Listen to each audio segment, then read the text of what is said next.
Hola, buenos días. Mi nombre es Juliana Liendo, soy estudiante de la sección 5 de segundo año de Medicina de la Universidad Rómulo Gallegos y hoy les voy a explicar la diabetes mellitus. Primero debemos comenzar con la anatomía y la fisiología del páncreas, y es que el páncreas es una glándula mixta transversal retroperitoneal a excepción de su cola, que se extiende sobre la pared abdominal posterior desde el duodeno hasta el vaso por detrás del estómago y que asciende un poco hacia la izquierda en el epigastrio y hacia el hipocondrio izquierdo a nivel de L1 y L2. El páncreas cumple dos funciones principales, una función endocrina, una función exócrina que está dada por los acinos pancreáticos, que está encargado de la producción de enzimas catalíticas como amilasa, lipasa, tripsina, etc., que ayudan en la digestión de los alimentos, y una función endocrina que está dada por los islotes pancreáticos, islotes de Langerhans, que son cúmulos de células que ayudan a la producción de hormonas como insulina, glucagón, somatostatina, polipéptido pancreático y grelina respectivamente. La insulina es una hormona secretada por las células beta del páncreas que va a ser hipoglucemiante. Esto quiere decir que ella va a reducir los niveles de glucosa y lo va a hacer uniéndose a los receptores insulínicos de la membrana celular para permitir el paso de glucosa hacia la célula. Mientras que el glucagón va a ser una hormona secretada por las células alfa del páncreas que va a ser hiperglucemiante y va a aumentar los niveles de glucosa con ayuda del cortisol, adrenalina y la hormona de crecimiento conocida como las contrarreguladoras. Una vez que el páncreas termina de sintetizar el glucagón, este viaja hacia el hígado y ahí se va a unir a los receptores específicos de la membrana celular de los hepatocitos para estimular la producción hepática de glucosa. En cuanto a la diabetes mellitus, son una serie de trastornos metabólicos que se caracterizan o que comparten el fenotipo de la hiperglucemia y que cursan con anormalidades en el metabolismo de grasas, proteínas y carbohidratos. Se clasifican según el mecanismo patógeno que culmina en la hiperglucemia e incluye diabetes mellitus tipo 1 y diabetes mellitus tipo 2. Ambas van a compartir una homeostasis anormal de la glucosa que va a avanzar según los procesos patogénicos. La diabetes mellitus tipo 1 incluye la deficiencia completa de la producción de insulina, y la diabetes mellitus tipo 2 son trastornos caracterizados por la resistencia periférica a la insulina, un aumento en la producción de la insulina y un aumento en la producción de glucosa. La diabetes mellitus gestacional, según la Asociación Americana de Diabetes, se define como algún grado de resistencia de intolerancia a la glucosa primariamente detectado en el embarazo que se asocia a las alteraciones metabólicas con el final del embarazo que incrementan las necesidades de glucosa. El diagnóstico debe hacerse según los criterios de ADHOT, que incluyen pruebas con la sobrecarga oral de glucosa. Según el Grupo Español de Diabetes y Embarazo, incluyen embarazadas que tengan una glicemia basal entre 85 y 125 miligramos de decilitro y gestantes en que resulte positivo el test de O'Sullivan. El test de O'Sullivan es una prueba que se realiza para identificar los riesgos de padecer diabetes mellitus gestacional y que se reporta positivo cuando una hora posterior al examen y una hora después de la sobrecarga oral de glucosa, la glicemia plasmática es igual o mayor a 140 miligramos de decilitro.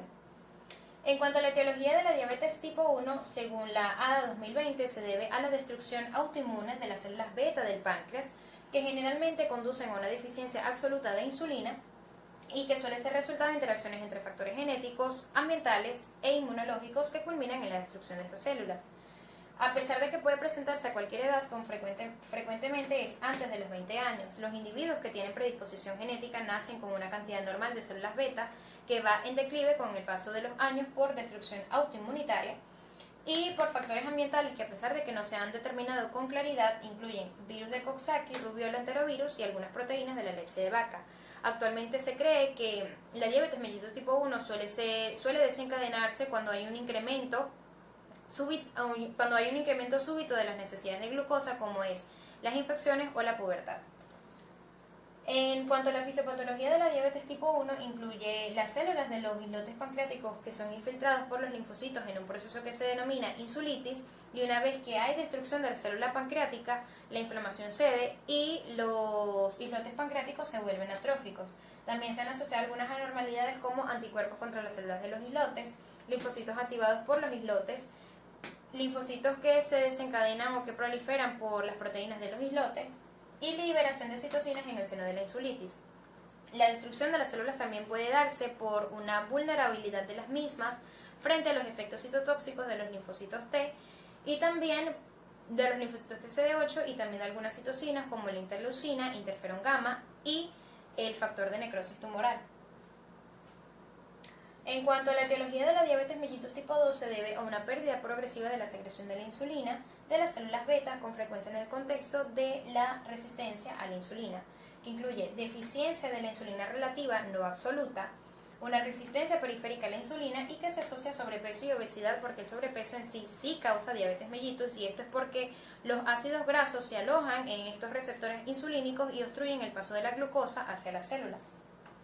En cuanto a la fisiopatología, primero o en orden, una secreción alterada de la insulina, una resistencia a la insulina, una producción hepática de glucosa excesiva y a su vez un metabolismo anormal de las grasas. Al principio de este trastorno, la tolerancia a la glucosa puede verse normal porque el islote pancreático aumenta la producción de la insulina para contrarrestar esta resistencia. Sin embargo, con el aumento de la resistencia periférica y con el aumento de la hiperinsulinemia, el islote pancreático no es capaz de mantener este estado hiperinsulinémico, y es cuando se produce la prediabetes con una hiperglucemia en el ayuno. La hiperglucemia puede presentarse posterior a esto, y es cuando se desarrolla la diabetes manifiesta y viene acompañada de una falla de la célula beta posterior a esta hiperglucemia. Los síntomas de la diabetes mellitus tipo 1 incluyen orinar frecuentemente, sed inusual, hambre extrema y pérdida de peso. La diabetes mellitus tipo 1 incluye visión borrosa, heridas que tardan en sanar, hormigueo en manos y pies y debilidad. También deben mencionarse los síntomas de la hipoglicemia, porque están asociadas al uso de insulina y secretagogos. Los síntomas autonómicos, adrenérgicos o neurogénicos suelen ser resultado por una estimulación del sistema autónomo, en el cual hay palpitaciones, temblores, hormigueo, hambre y náuseas. Los síntomas neuroglucopénicos se desarrollan por una escasez de la glucosa neuronal e incluyen agresividad, falta de concentración y posterior el coma.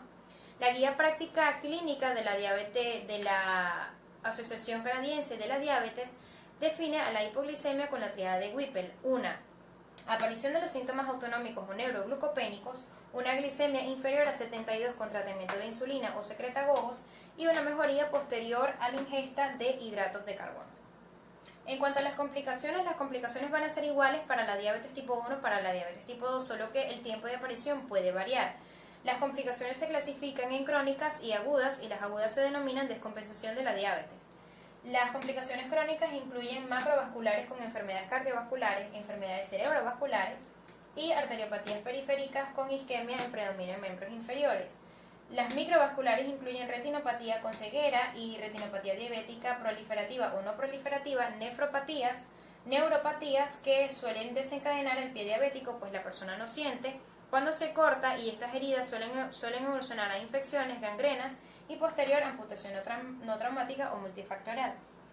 Pueden convertirse en factores fisiológicos contribuyentes a las complicaciones agudas, como cetoacidosis diabética y estado hiperosmolar. Ambas son complicaciones metabólicas, solo que la cetoacidosis diabética se asocia a la diabetes mellitus tipo 1, mientras que el estado hiperosmolar se asocia a la diabetes tipo 2. La cetoacidosis diabética se caracteriza por hiperglucemia, hipercetonemia y acidosis metabólica, mientras que el estado hiperosmolar incluye hiperglicemia, deshidratación, hiperosmolaridad y pérdida y alteración de la conciencia. Los síntomas de la acidosis diabética suelen ser digestivos, con una glicemia inferior a 600, un pH inferior a 7.3 y cetonas positivas. Mientras que el estado osmolar tiene síntomas neurológicos, un aumento de la glicemia superior a 600, un aumento del pH mayor a 7.3 y cetonas negativas. En cuanto a los criterios diagnósticos para la diabetes, según la Asociación Americana de Diabetes, incluye glucosa en ayunos mayor a 126 miligramos decilitros cuando no hay una ingesta calórica en las 8 horas previas al examen, una glucosa plasmática a las 2 horas mayor a 200 miligramos decilitro con la prueba de tolerancia a la glucosa oral, una hemoglobina glicosilada mayor a 6.5 y un paciente con síntomas clásicos de hiperglicemia o crisis hiperglucémica con una glucosa al azar mayor a 200 miligramos decilitros.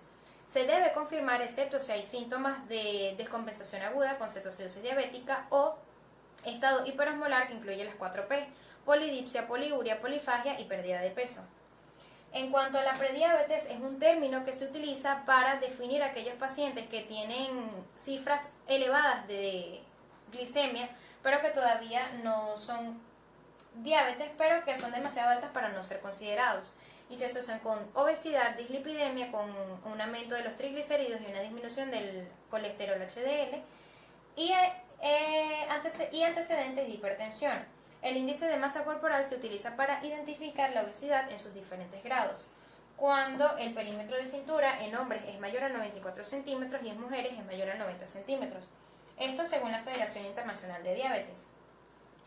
Los criterios para evaluar a los pacientes asintomáticos con alto riesgo de desarrollar diabetes incluyen pacientes adultos con un índice de masa corporal mayor a los 25 kilos por metro cuadrado y mayor a 23 kilogramos por metro cuadrado, e incluye sedentarismo, un familiar que tenga antecedentes de diabetes, raza digna de alto riesgo, hipertensión mayor a 140-90 milímetros de mercurio, un HDL inferior a 35 miligramos de decilitro y triglicéridos mayores a 250 miligramos de decilitro. Mujeres con síndrome de ovario poliquístico, otras condiciones asociadas a la resistencia a la insulina como obesidad o acantosis nigricans, historia de enfermedad cardiovascular, y mujeres cuyos recién nacidos pesan más de 4 kilos y son diagnosticadas con diabetes mellitus gestacional. Las pruebas normales deben hacerse cada 3 años, sin embargo para la prediabetes debe hacerse anual. Los criterios diagnósticos para la prediabetes según la ADA 2020 incluyen glucosa en ayuno entre 100 y 125 miligramos de decilitro, una glucosa plasmática a las 2 horas entre 140 y 199 miligramos de decilitro durante una prueba oral de tolerancia a la glucosa, y hemoglobina glicosilada entre 5.7 y 6.4%. La ADA ofrece una herramienta que puede ser utilizada para los pacientes para identificar el riesgo que estos tienen de padecer diabetes tipo 2. La pueden ver a continuación. Son una serie de preguntas que tienen un puntaje del 0 al 3 y dependiendo del puntaje identifica o no si hay riesgo de diabetes mellitus. En cuanto al tratamiento, según la ADA, la clasificación se hace mediante su mecanismo de acción e incluye las insulinas con las más importantes de intermedia con la NPH, las sensibilizadoras con la biguandinas con la metformina, las tiazolinidonas que incluyen la pioglitazona y la rosiglitazona, las retrasadoras que incluyen el inhibidor SLGT1 que incluye la epaglifosina y la canaglifosina, y el inhibidor de la glucosidasa ascarbosa. Las incretinas incluyen el inhibidor de PP4 que incluye sitagliptina y dinagliptina, y los secretagogos que incluyen las meglitinidas que incluyen la replaglinida y la nateglinida. Ahora bien, este es un cuadro comparativo que pueden utilizar para ver pausando el video para que comparen la diabetes mellitus tipo 1 con la diabetes mellitus tipo 2. Posteriormente les dejo esta frase: nuestra mayor debilidad radica en renunciar. La forma más segura de tener éxito es intentarlo una vez más. Esto según Thomas Edison. Gracias.